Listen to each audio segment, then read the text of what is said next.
So it's been a minute since I last updated with regards my Blu-ray collection, my 4K and Blu-ray collection. I do enjoy doing these videos, I just haven't had the chance, and I've been focused on the 4K reviews because I think that's what you guys like the most. But I kind of want to get back into doing these updates, these kind of Blu-ray haul videos every now and then, because they're good fun for me and they're quite easy to shoot and edit. So if you're actually quite interested in knowing what I pick up and you like this kind of video, then please let me know in the comments below and I'll do more of them. Because if you're not interested in them, then I can obviously bin them off and I can focus more on the 4K reviews, unboxings, if that's what you're into. So as I say, it's your channel, yous are the guys that I make the content for, so let me know, give me some feedback in the comment section.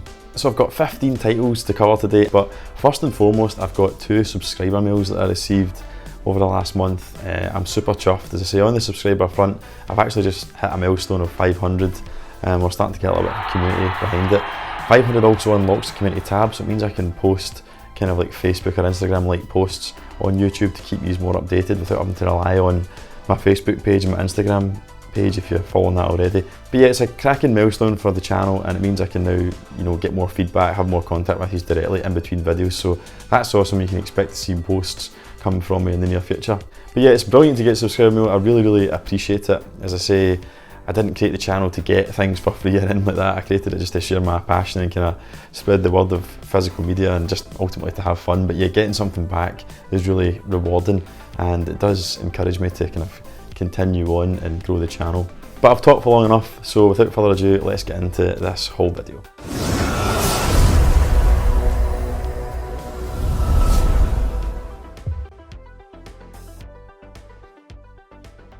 Thanks for sticking around, guys, but before we get into the video properly, I'll just introduce myself in case you're hitting us up for the first time here. So I'm Andy, your electric geek, and I mainly cover 4K Blu-ray reviews. I do unboxing, haul videos. I'm starting to do live stuff as well. So I've started the Geek Chat, which is basically just a kind of live stream, and I get different guests on different topics. We talk about movies, gaming, 4K movie collecting, you name it, we talk about it on there. So if you're into that kind of thing, please consider subscribing to the channel and be sure to hit your notification bell on so you don't miss my content when it drops.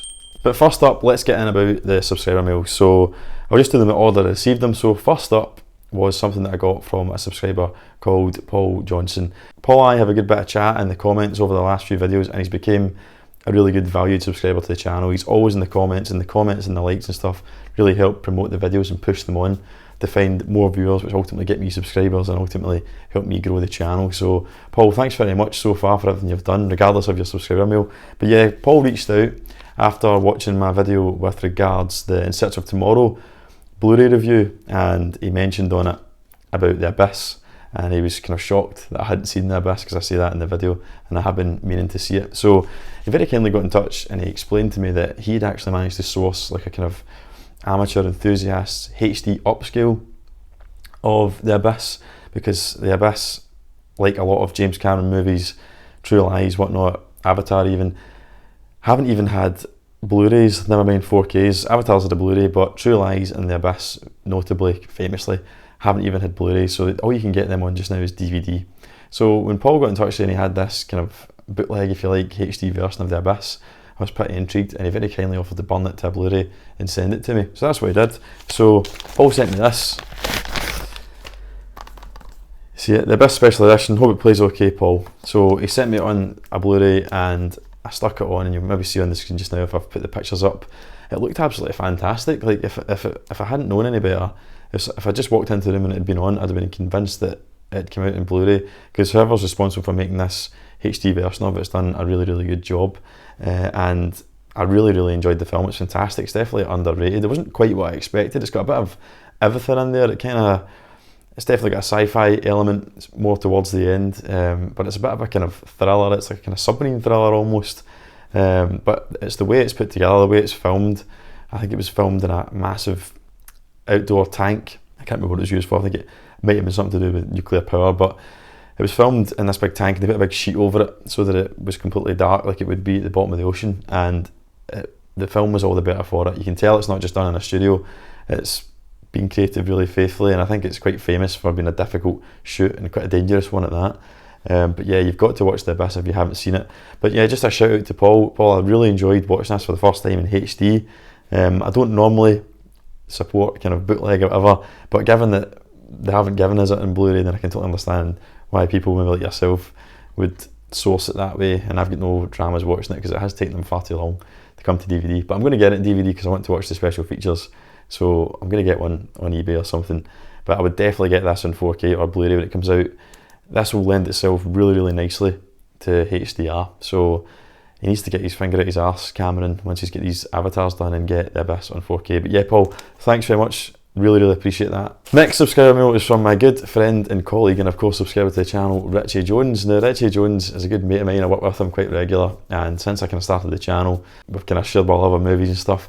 I'm big into the action sci-fi, as you'll probably know, watching the channel, anyone who's watching it, whereas Richie's right into the kind of horror stuff, especially kind of foreign language horror. He's got a cracking knowledge of it, and he's always telling me stuff to watch, and he's always disgusted when I tell him I haven't seen classics like what you're about to see here. But yeah, so I did a little like haul shot where I went into CEX and I kind of filmed what I was looking at, and then I told you what I picked up in the end.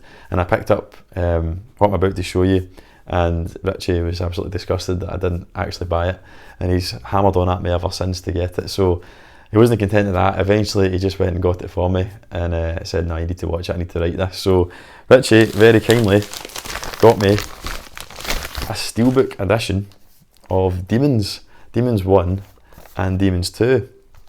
Now these are from Lamberto Bava, an Italian director, and he's a bit of a protege of Dario Argento. Now I've been wanting to get into Dario Argento, especially since I did my live stream with John over at Mondo Celvet Movies, and I was kind of picking his brains into where to start, and he's told me Deep Red is where to start, so that is where I'm going to start. But I was interested to find out that it was actually Dario Argento that wrote the screenplay for this, and he was the executive producer on it.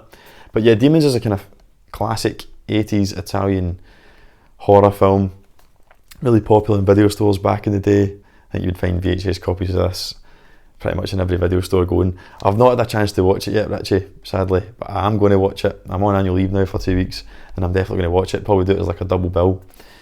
I actually was watching the first one the other night, you can see, because the disc's missing. But yeah, Richie very kindly got me this. I mean, that's awesome, Richie, I can't thank you enough. Steelbook as well, really nice condition, and yeah, just really chuffed to have it in my collection. I can't thank you enough, mate. Thanks very much for that. So that's Demons 1 and 2. And if you follow me on Letterboxd, you'll find out what I think of the films soon enough. So that's the subscriber mails out the way. As I say, thanks very much to both Richie and Paul for sending me those. I really appreciate it. And if you want to send me anything for whatever reason, you can do. Remember, all the links are in the description on the channel. If you want to email me or contact me via direct message on Instagram, or just comment on the video itself, if you want to get in touch and send me anything, I'm always open to that. If you want me to review it in the channel or do a video like this, I will. Nobody's under any pressure to do so, but if you feel obliged or compelled to, then obviously you can just reach out. So next up, what I'm going to cover is everything new that I bought. So there's a 4K in here, and there's plenty of Blu-rays as well. So when I say new, I mean as in like I haven't obviously sourced it from eBay or CEX or anything like that. So these all came from HMV. Love HMV in there, love it as a shop. I'm really glad that I have it, and the staff in there are all brilliant. I'm in there all the time. I would consider myself a regular because I'm in all the time, even if I don't buy in. I just like to go in and have a wee sniff around. But yeah, first and foremost, I picked up on the day it came out, Heat in 4K. Very controversial release. It's a great movie from Michael Mann. It's probably the best, my favourite kind of heist movie. It's a proper epic gangster film. It's a proper epic cops and robbers kind of heist movie, probably the best of its kind. I won't go into it too much because I've done a full 16-minute odd video on it with a deep dive, and I do comparisons between the Blu-ray that I had and this new 4K release. A lot of controversy about it being too dark. I don't think it is, but I won't say any more than that. You can watch the video, there'll be a link above there. Once you finish this, you can check it out. But yeah, that's Heat in 4K, and I would recommend it. Next up is my first foray into HMV's premium collection. So I always think they're really nice. They've got those like kind of hard slips on them. They usually come with like posters or art cards, sometimes a digital copy and whatnot. So these two I've been eyeing up for a while, but they are quite expensive. And I know that they do the 2 for 15, so I've been waiting, and then just last month, and they might still be doing it, but last month certainly they were doing them, so I pounced on them. So first up, I got The Hunger. It's a 1983 kind of vampire horror movie from Tony Scott, the late great Tony Scott, and it features, of course, David Bowie as one of the leads. Now, I'm a massive David Bowie fan, but I haven't actually seen The Hunger, so it's a film I've known about for years, and I thought, you know what, I'm just going to treat myself to this premium edition, because I would like to have all the Bowie films at some point on Blu-ray. As you can see, I've not watched it because it's still in the wrapper, but the wife's expressed an interest in watching it. She kind of likes vampire stuff and likes David Bowie as well, so looking forward to watching this. And this one comes with, it's an exclusive Blu-ray to HMV, as you can see in the front, and it also comes with the DVD and exclusive art cards. So yeah, that's The Hunger by David Bowie. If you've seen it, let me know what you think of it. Looking forward to watching it. I think it's a kind of love triangle thing. I think Susan Sarandon is Bowie's long-term vampire partner, but Bowie starts to get ill. He's hundreds and hundreds of years old and he starts to die for whatever reason.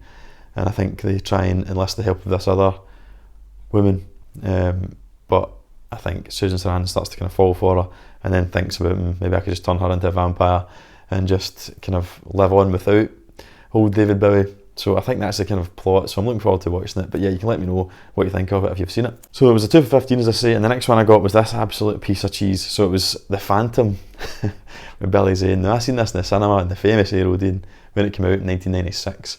It's directed by Simon Windsor. Can't remember what else he's done. Not that notable a director. But you know what, this is not a good film by any means. If I was being honest, it's a pretty terrible film, but I really enjoyed it. If you just take it for what it is, it's got that kind of Saturday serial feel to it. It's a period movie. It's obviously a comic book character. I can't remember what publisher it was, but yeah, the Phantom is a kind of protector of the jungle, basically just a swashbuckler. And it's got that kind of Indiana Jones feel to it. Treat Williams plays the kind of bad guy who's trying to collect these skulls that's going to give him all the power he wants to take over the world, that kind of nonsense. And the Phantom is the kind of protector of these skulls, so he kind of goes on a crusade to stop Treat Williams from achieving his goal. You've also got an early performance from Catherine Zeta-Jones, who's massively hamming it up, but it's fun to watch. But yeah, I can't recommend The Phantom enough. The outfit itself is absolutely outrageous, and the action and the choreography, and the action and the choreography, and the action and the fight choreography. I can't say that. And the action and the fight choreography. I can't say it. I can't say it. And the action and the fight choreography. And the action and the fight choreography. God's sake, that took me ages to say choreography. Anyway, yeah, it's totally banal and so stupid that it's kind of funny to watch. But yeah, I would recommend The Phantom if you're looking for a little bit of Saturday serial fun. Next up is a Jordan Peele movie. I've now seen all 3 Jordan Peele movies, Get Out, Us, and I just seen Nope in IMAX, and I thoroughly enjoyed it. I'm not sure how I'd rank them yet, but what I got from HMV was Us. This was recommended to me, or both the Jordan Peele films were recommended to me by my good mate Chris, who has an Instagram page, Sniper Reviews, where he just kind of reviews all the latest movies and stuff on streaming or at the cinema.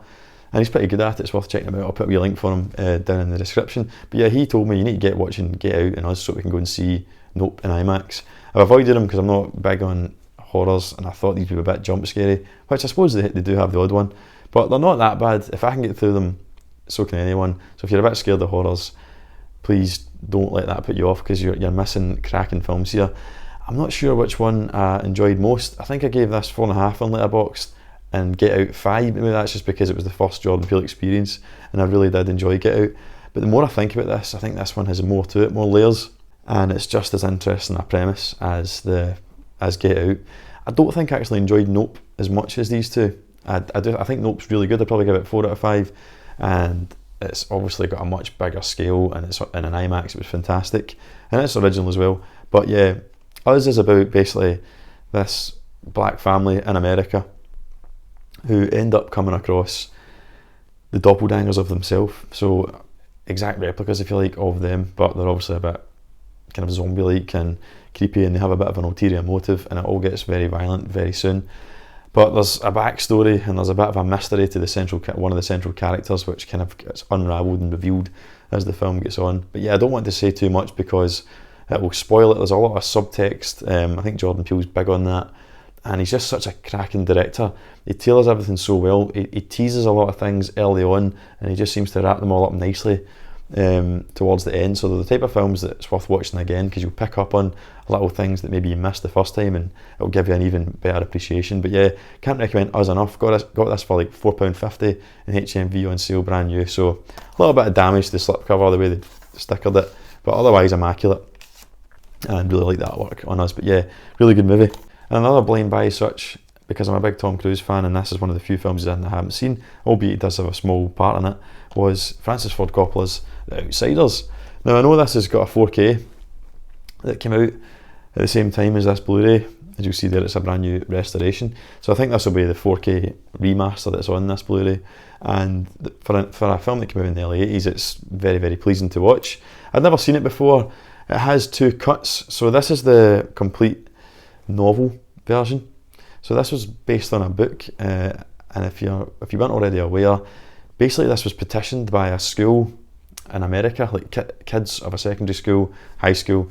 I don't know if they're reading it as part of their English or literature class, but they wanted it made into a movie, and they basically wrote to Francis Ford Coppola asking him to make it, and he responded and he decided to make it. So pretty cool backstory to this film before you even watched it. But yeah, and he had quite an interesting casting process for all the kind of young actors. He basically got them in and he got them to chop and change all the different roles, almost like a kind of speed casting kind of workshop that he did, until he could decide who he wanted to cast in each role. But yeah, the documentary kind of covers all that that's on the Blu-ray, and it's really good. But yeah, I really enjoyed it. It's a coming of age kind of story. It's kind of like a more gritty, realistic Greece almost. It's set in 1966 in Tulsa, and you're either a sock or a greaser.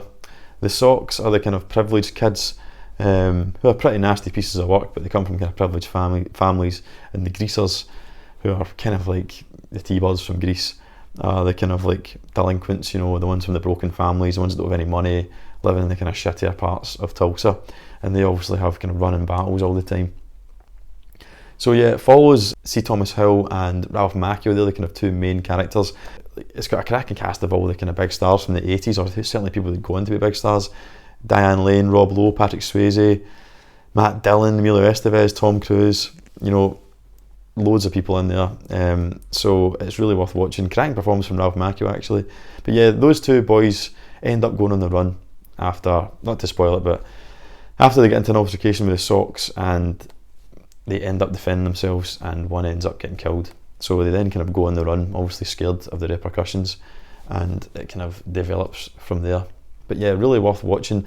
I just watched the theatrical cut because I hadn't seen it before, so I've still to watch the complete novel version, but apparently there's about 30 minutes of footage that kind of is more faithful to the book, but was obviously chopped down just to make it a bit more cinema friendly, basically, give it a more theatrical runtime. So I will watch that at some point, but I'll leave it a little while until, you know, the kind of notion takes me. But yeah, that's Outsiders. I would recommend it. It's a good movie. That's everything new that I got. Coming up next is pretty much everything that I've got from either eBay or CEX or from like Facebook market groups. So actually, I tell you what, I did get one more new thing, but I got it from eBay, so that's why it's confused me. But I picked up the now out of print 4K Mission Impossible box set. So this is 1 to 5, so the original Mission Impossible through to Rogue Nation.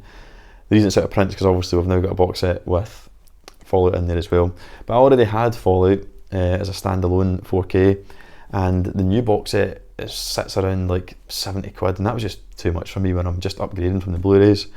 But I managed to find this new and sealed on eBay, and I got it for 40 quid. So that's obviously less than 10 quid a movie, so I jumped at the chance, and now I have them all in 4K. So I'm really looking forward to rewatching them, especially the first one, because it always looked really poor. And the first 3, and the first 3 that I had in Blu-ray previously didn't have lossless audio, they just had the lossy like digital 5.1. Now they've at least got DTS HD Master Audio or Dolby True HD, so really looking forward to watch them again. But I've heard great reports about the first Mission Impossible, because the Blu-ray transfer I had was a bit lackluster, and I've heard the new one is cracking, so really looking forward to watching the first one again. The reason I'm buying a lot of Tom Cruise films is because I'm doing a Tom Cruise live stream with my good Instagram buddy Ellis over at Total Movie Recall. He's also got a YouTube channel, but he's just getting started there, but I'll link him down in the description, and I'll put a link also for the live stream, which is happening on Wednesday the 24th. I don't know when I'll publish this video, hopefully before then, but yeah, you'll see the link in the description. So if you're into Tom Cruise, we're doing more top 10. He's doing his top 10, I'm doing my top 10, and there'll be a bit of a versus, so it'll be, by the end it'll be a combined top 10, a hybrid of the two. So it should make for an interesting stream. Ellis and I became good pals, so hopefully you enjoy it and you can jump in for that. Another reason to watch the stream is because I will be giving away my 4K copy of Mission Impossible Fallout. That's an absolute demo disc, especially the IMAX sequences. That helicopter chase at the end is proper demo stuff. Cracking Atmos track, Dolby Vision, native 4K, you name it, cracking 4K Blu-ray. You might already have it, but if you don't, you're just trying to get into 4K, then get yourself into that live stream for a chance to win this, and I'll get it sent out to you. So these next titles I got second hand. So first up is Super 8, the Steelbook edition, and I got this from CEX. So what I did for this one was I took in my old Heat Blu-ray. So if you watch that video I was talking about earlier, you'll know that I was impressed with the 4K, so I decided to keep it. And I took in my remastered Blu-ray, which I got like 6 or 5 quid, 5 quid credit for. Obviously because of the backlash, a lot of people are saying that the 4K isn't very good and you're better off sticking with the remastered one, so CEX obviously pumped the price up thinking people were beginning to buy it. So I took advantage of that and got £5 credit for it, and basically got this for nothing, because this was a £5. So decent bit of business for me there. You'll notice it's still got the remnants of those bloody pain in the arse CEX labels on it. But yeah, I got this because I watch a channel called The Movie Collector, the John over there. It's a cracking channel, and I love commenting on his videos because John's really knowledgeable and he always takes the time to reply, quite lengthy replies as well. So he's got a great knowledge of like film, actual film, so like 8mm, 16mm, 35mm. Great understanding of how that all works. He has a projector of his own, and that's how he watches films on Super 8 and whatnot. So I was watching this video that he did, which I'll link in the channel, pretty much called Super 8, and it's a bit of an explanation of how he came to love that medium, and he explains a bit about it, the history of it. And in that video he talks about Super 8, the movie. So J.J. Abrams was a big fan of using this and shot home movies, same way like Spielberg did. He used 8mm, but J.J. Abrams used Super 8. But yeah, J.J. Abrams cut together all Spielberg's 8mm movies. That's how they first got to kind of know each other, and he ended up the executive producer on this. But yeah, this film is basically about young kids back in the day creating their own movie, or trying to create their own Super 8 movies, when they then come across a kind of supernatural accident, and there ends up being a kind of supernatural being kind of running amok in their town. I've seen it before, but I haven't seen it in a while. But yeah, because John mentioned this and he gave me a better appreciation of Super 8, and he got me quite interested in that kind of side of things, then it made me want to watch the movie again, because I thought, you know, maybe if I watch it now I'll kind of understand more who this movie was made for, and I'll take something else from it. So that's why I got it, and I seen this old kind of Super 8 tin steelbook, and I thought that's really cool, and it didn't cost me anything, so that's why I decided to get the steelbook. But yeah, really looking forward to watching that, and thanks to John over at Movie Collector for inspiring me to get it. Cheers, John. Next up was inspired by my recent rewatch of Heat in 4K and doing the deep dive into it. I just remembered how bloody good Michael Mann movies are. So one that I haven't seen for ages and kind of flies under the radar, because I don't think it was that well received, to be honest, is Miami Vice. So I remember watching this at the time and just thinking it was alright. So as you see there, from Michael Mann, the director of Collateral and Heat. It's a little bit of style over substance, this movie, but I haven't seen it in a while. I remember it having a really good soundtrack, and the visuals being a bit dull, which is kind of typical of Michael Mann. A lot of it happens at night, kind of similar to Collateral. But yeah, just kind of fancied watching again. Got this from Fast Forward, which I've done a video on previously if you followed the channel. That's my video rental shop, who also does Blu-rays. So Colin, the video man, Sloan, he sorted me out with this for £2. So I think it's a second-hand one, but the case is immaculate, and I'm looking forward to watching Michael Mann's Miami Vice. And then last up is a double dip actually for me. So this is the Skynet edition of Terminator 2. So I've got the most recent Terminator 2 4K steelbook, which has that god-awful 4K transfer. Now I don't actually think it's that bad. Yes, it's DNR to hell. However, it's still very watchable, and I know that the grain's been moved and it's pissed a lot of folk off. I'm not all that bothered about that. I do like to see things as they should be seen. So that's why I got this, because apparently the Skynet version is the best version if you're looking for that authentic filmic look with the grain still intact. And I'm glad I got it. So I got this from a Facebook group. It's a kind of UK Blu-ray collectors site, which a subscriber that I have, Chris Kirk, very kindly invited me to, and I'm really enjoying it in there. I've been in a few of these groups, and some of them, especially the bigger ones, can be quite toxic, full of know-alls and smart asses and stuff. But I have to say, genuinely, this group has just been nothing but positive. It's been really good. You get some really good deals in there as well. So this guy was in there, I can't remember his name now, sorry, but this guy was selling a few, and I noticed this, and it looked in really good condition. I asked him if there was any nicks in it, and he was very honest. He said, yeah, there's a little dent in it just there, which you probably can't even see in the camera. But I was like, oh, I'm just wanting to watch it. It doesn't have to be absolutely perfect. So he sent me this for like £4 or something like that, including postage. So that's great. So I stuck it on the other night, and it's cracking. Like the layout to the disc menu is so much better than the 4K one. They really skimp on that these days. This is an early Blu-ray from 2009 when they were putting a lot of effort into them. But yeah, this is really nice, and I'm glad I've got it. Steelbook's nice design. It's just one disc, but it's loaded with loads of stuff on it. And it also has a 6.1 DTS HD track, as opposed to the 4K Blu-ray, and the new Blu-ray just says 5.1. And I stuck it in, and I did feel you could hear that discrete kind of rear channel over the most recent 5.1 one. So it feels like a bit of an upgrade already, certainly in the audio. And I watched just the opening sequence, and yeah, it's definitely not as DNR'd. What I will say is though that it's not overly grain heavy anyway. So I think there's maybe a wee bit of DNR maybe used on this master as well, but it is definitely more filmmaking. I don't think it has CGI Arnie on the bike chase scene either. So yeah, looking forward to watching it. It's got all 3 editions, loads of special features, and as I say, that kind of upgraded audio, or that extra channel for the audio. So that was a great wee pickup, and as I say, get yourself into that group. It's a really good group. But yeah, that's it guys. I really hope you've enjoyed this collection update. It's been a long time coming, and there's quite a few things there. I think there's probably more, but that was all I could remember that I'd got. There's probably more stuff I've picked up that I've missed and forgotten, but hopefully there was enough there for you to get some enjoyment out of. Remember, the live stream's coming up on Wednesday, so that's the 24th. If you're catching this video after or on the day, you can obviously go back and watch the rerun. As I say, I'll be joined by my good mate Ellis of Total Movie Recall. Really cool guy, and we're going to be doing our top 10 of the Tom Cruise movies. A kind of shootout of each other's top 10 till we get the definitive hybrid top 10. So that'll be good, and I'll be giving away my 4K copy of Mission Impossible Fallout, so be in it to win it. Hopefully we'll see you in the comments on the live stream on Wednesday. I hope you've enjoyed the video. I've been Andy Electric Geek. Remember, it's not too late to subscribe. Take care, keep buying 4K movies, and I'll see you in the next video.